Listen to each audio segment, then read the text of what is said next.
They also called the army in Winnipeg to send over some people to assist as well. But as soon as the search started, the skies opened up and dumped rain all over the entire area, basically washing away any footprints that they could have used to potentially find her. As the day wore on and the sun was starting to set and there was still no sign of Geraldine, her father said something to the searchers that was intended to help them find his daughter, but it was just this incredibly heartbreaking comment. And what he told them was his daughter was afraid of the dark, and that once it got dark out in the woods here, she's just going to sit down and cry. And so that will stop her from moving farther away from us, hopefully, and we should be able to find her. But they didn't. And for 3 days, they looked everywhere for her, and there was no trace of her.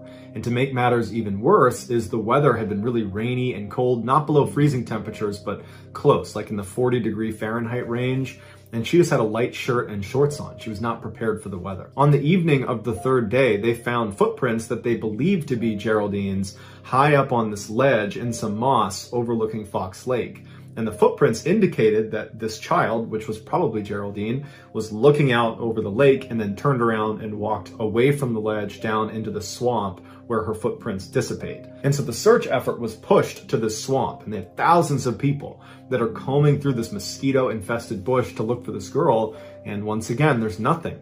Then on the 7th day of the search, they find another set of footprints in the swamp around the area where they were looking for Geraldine. But it wasn't Geraldine's footprints because they were these huge prints that if it was a human print, they would need to be an enormous human being. Or these prints belonged to some enormous animal, but they were unable to determine what animal it was. At this point, although there's not really any real evidence connecting that print to Geraldine, people are starting to suspect that whoever left this print or whatever left this print has something to do with whatever happened to Geraldine. 2 days later, so 9 days after Geraldine has gone missing, some of the professional trackers were 2.5 miles away from where that large print was found in that swamp and where Geraldine's footprints were found up on that ledge.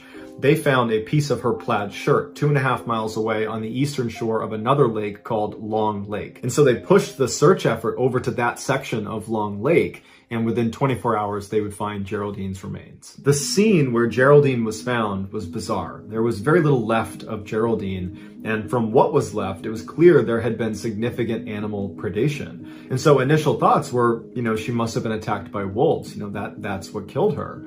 But upon closer inspection,